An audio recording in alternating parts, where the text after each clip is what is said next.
Hello, this is Kenny with True Clean Exterior Services. We have a small little house wash up in Deland, Florida, and been hired to come in and prep this house for painting.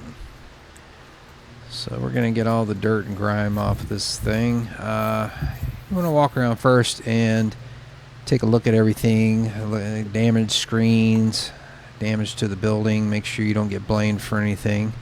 Look how nasty those soffits are. I can't wait to clean this thing, and this wall is filthy. I mean, just absolutely covered in algae. Look at that. This is going to come out so good. I can't wait to jump on this. On the corner of this building, the owner had an issue with the foundation. She had to have a company come in and remove that block and shore up that foundation. Looks like they did a pretty decent job.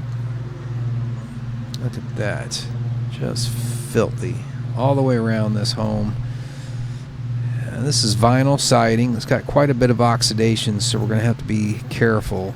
The saying from a friend of mine, the fresh rinse, mistance from a distance. You want to be sure not to get pressure on the side of this home as to not disturb the oxidation. Then you get these swirl marks. It's like you taking an eraser and just running across the side of the house in circles. Once that happens, you have to treat the whole house for oxidation, so that's a whole nother job. We don't want to do that. Now this is the side of the home that gets the most sun, and it has the most oxidation. And look at this. Look at all that rust, iron buildup there. This home's on a well, so that's expected. But we're going to take care of all of that. So we're doing a little downstream here. The ratio is a 10 to 1. And we're using a downstream injector with an orifice that's going to give us about 1.5% in strength of the sodium hypochlorite. That's going to be just enough to get rid of this algae and the dirt and the grime, but it won't do anything to the rust. That's going to be a separate treatment.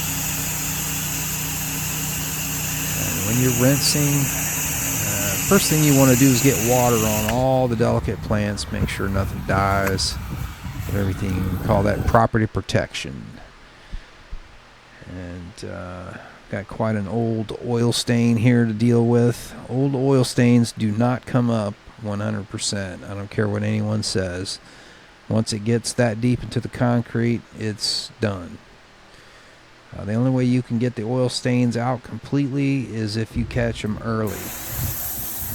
Once that oil seeps into the pores of the concrete, anything that you do to try to get to that oil is just going to damage the concrete.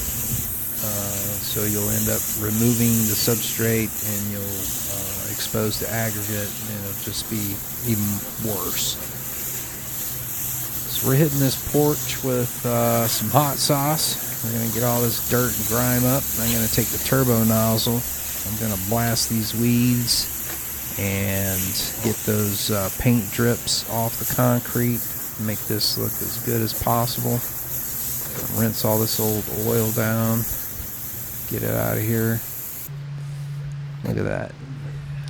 Now it's still a little damp, so it's going to show the stains a little more than it would if it's dry. This thing comes out white. I've already post-treated it. So you'll see a little soap residual here on the ground. That will go away once it dries up. But this came out pretty good. Look at the side here. Nice and clean. Look at that. We got some concrete splatter right there. I can't do anything with that. I don't want to damage the siding, so we're just here to clean the organics. Now this is vinyl and hardy board. This little addition here is hardy board, so you have to be careful. The paint that they paint those things with is kind of funky. We did not disturb any of the oxidation on the side here. This is where it has the most. And look here, folks. That rust is completely gone. Look at that. Beautiful. This is the finished product. She's ready to get this thing on the market. This is an investment property. Thank you for watching the video.